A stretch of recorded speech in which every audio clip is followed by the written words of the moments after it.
Okay, hi. My name is Kevin Hogan. I'm content director for Tech and Learning magazine, and with me today is Dean Shareski. Dean, you have been a longtime advisor to Tech and Learning. How many years does that go back now, do you think? I'm thinking five. That's what I'm Five, thinking. okay. And yeah, I know you've spoken at many Tech and Learning live events, and we've used plenty of your blog posts, and it's just been a great help for us to figure out what the latest and greatest is in ed tech. And I'm also just really glad that you agreed to talk with us a little bit today about ISTE 2016. Are you looking forward to Denver? Yeah, always am. Always am. It'll be my ninth ISTE event in a row. So yeah, it just sort of works as just a great event to go to. And when you think about those past 9 years and where education technology has come from and where it's going to, talk a little bit about, I know you're going to be doing at least, I think, 3 sessions, right, during the event? Yeah, 3 sessions.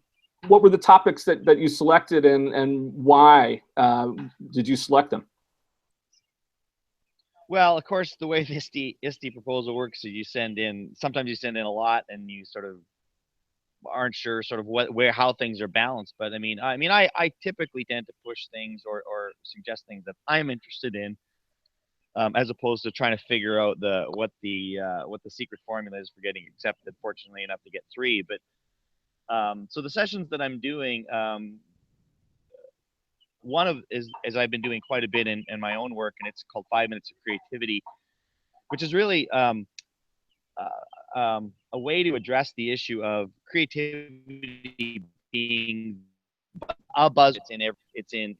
Districts are starting to use it as part of their big goals, but it becomes one of these terms that what does that actually mean, and how do we actually begin to implement it in ways that are simple yet powerful for teachers. And so really being intentional about the idea of creativity in 5 minute chunks that really are easy to implement regardless of your technology situation. So that's really an important area that I know resonates with people, and it's really some clean takeaways for folks to implement in their classroom. The other session I'm doing, the other two are somewhat related, but one is rethinking digital citizenship, which that's been a conversation at events like ISTE for a long time now, and I'm still a little bit concerned with the fact that there tends to be an overemphasis on the sort of don't do bad things kind of conversation to students, and along with that, in trying to make the metaphor that digital citizenship is no different than citizenship. So if we talk about citizenship, how to be a good citizen, let's start with that premise, and then let's look at what makes you a good citizen, and then attach what that looks like in a digital context as well. So that's kind of the rethinking around that, and I think it hopefully it helps teachers change the conversation in schools around just let's be scared and not do bad things and put things online, that whole thing. Right. And then finally, the last session I'm doing is this real or fake, which is a really fun one, I think, in looking at how to tell if something online is true or real. Now, and I actually start with looking at, if you recall, and we're going way back here in EdTech history, Kathy Schrock developed a lot of great material back probably 15 or 20 years ago, and using the Wayback Machine, I archived some of that old stuff, which there were some good things in there, but even as technology has changed, looking at how do you determine if a video is real or fake, those kinds of things, and really developing more of a disposition around that idea of being critical of everything, and yet combining that with some practical ways that teachers can start thinking about implementing those dispositions with their students. Right. What's interesting to me is that in each of your sessions, while technology is kind of inherent in each of them, it's not up front. It's almost kind of now an understanding that the technology is there and is in-house, where maybe 5 years ago we would have talked about how to get some of these tools into a classroom in the first place. Is that a fair assessment? Well, it is, and I actually have to be really careful sometimes to make sure that people understand that, oh, there is some technology too. We used to do things where we'd start with, here's a bunch of really cool tech things, maybe there's some applications for teaching and learning, as opposed to let's start with teaching and learning and then see how tech works with this. But again, yeah, like a lot of the things that I share, yeah, it is.